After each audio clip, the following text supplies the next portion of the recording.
and welcome to a new video. How are you guys doing? Tell me, how was your day? Look, buddy, tell us everything. Tell us what happened. Seriously, spare no details. I'm excited to finally wrap up this topic with this video because today we're comparing Snow White with Snow White. I think this one is going to be a long one, so grab something to eat, something to drink, get comfortable, and let's dive in. But before we really get started, a little disclaimer. Like I already said in the video about Rachel, check it out if you haven't yet.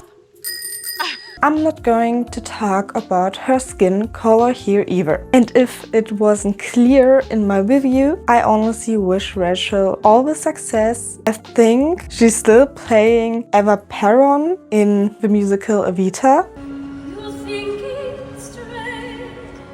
So really there is no bad blood between us.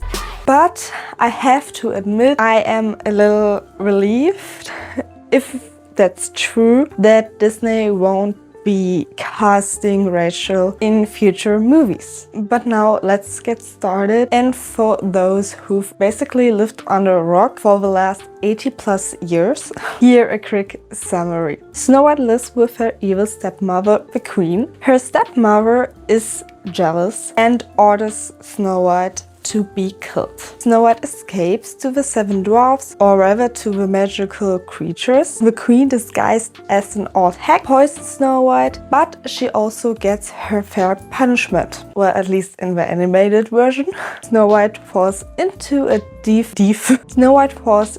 death-like sleep, and in the animated movie she's kept in a glass coffin, while in the live-action version she's placed on a stone. It's not just a boulder, it's a rock. Then the prince, or the king of the bandits, Jonathan, kisses Snow White, and Snow White wakes up. In the remake they also reclaim the kingdom, but the way they do it's...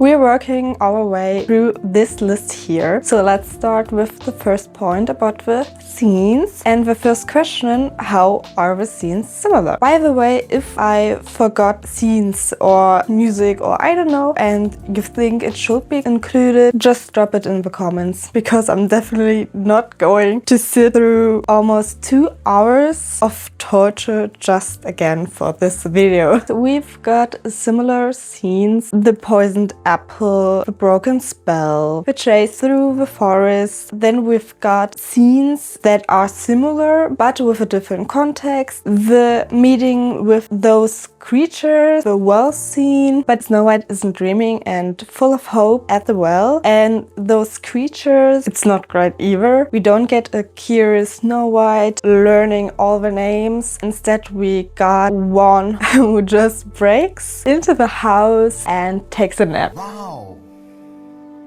Let's move on to the next question. Are the changes because of today? A very clear, fortunately, yes. Don't get me wrong, I call myself a feminist and it's important to be one. But for the remake, they wanted to make Snow White more emancipated and they didn't pull it off. In the end, she still lived in the shadow of her father, doing what he told her to do. And that's not emancipated. Plus, this went throughout the whole movie. My father.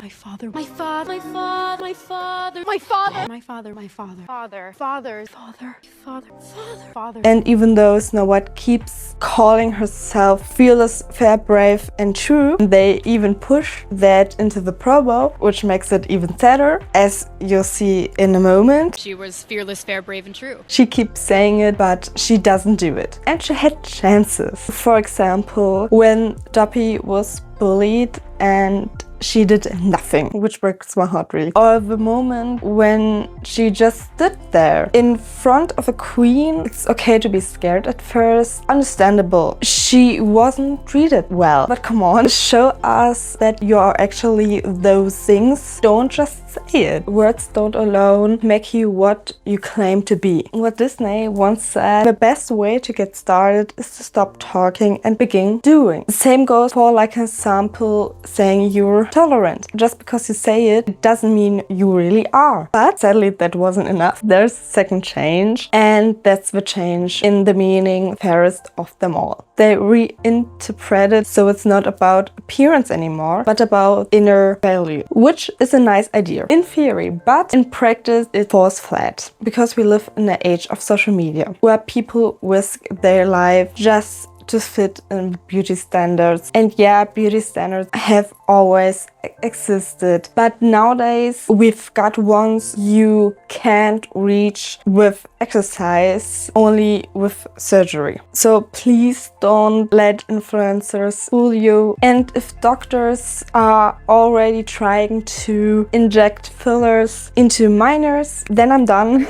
Back to the movie. A film that addresses this and says there's more to life than changing how you look should be emphasized way more in today's world. Let's move on. Are there new scenes? Yes. For example, the fight with the soldiers or the final conversation with the queen. There are more, but this would blow up this video, trust me. And we just move on to the plot and the question, is the plot the same as in the animated version? Kind of. At its core, it's still Snow White. It's still her name, but there are a lot of side plots which gets more confusing and more unnecessary. And with that, I've already answered the second question. So let's move on to the songs. There are 2 in total, okay, 3 if you count the silly song out of 13. But they're newly arranged Whistle while you work.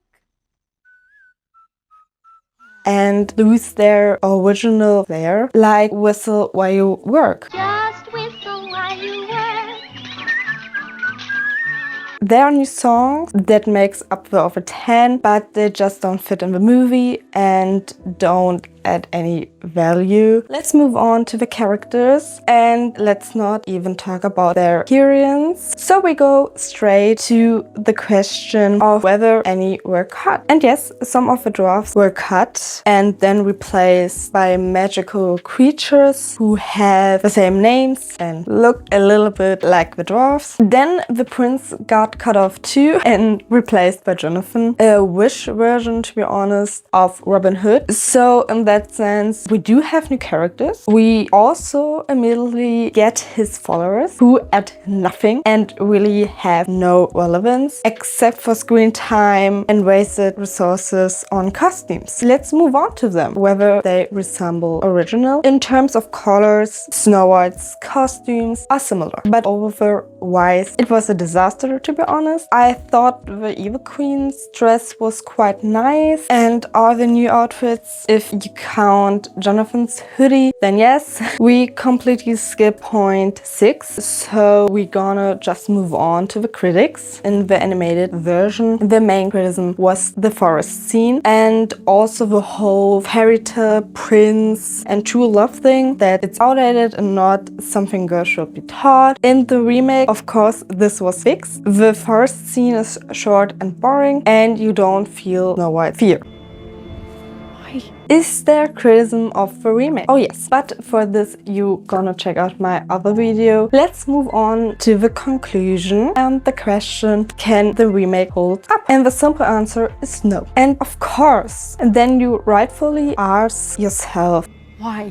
And it all comes down to trying so hard to be political correct that you don't step on anyone's toes, but then forgetting what's actually about. Making a good movie. Making a movie so that Walt wouldn't be rolling in his grave.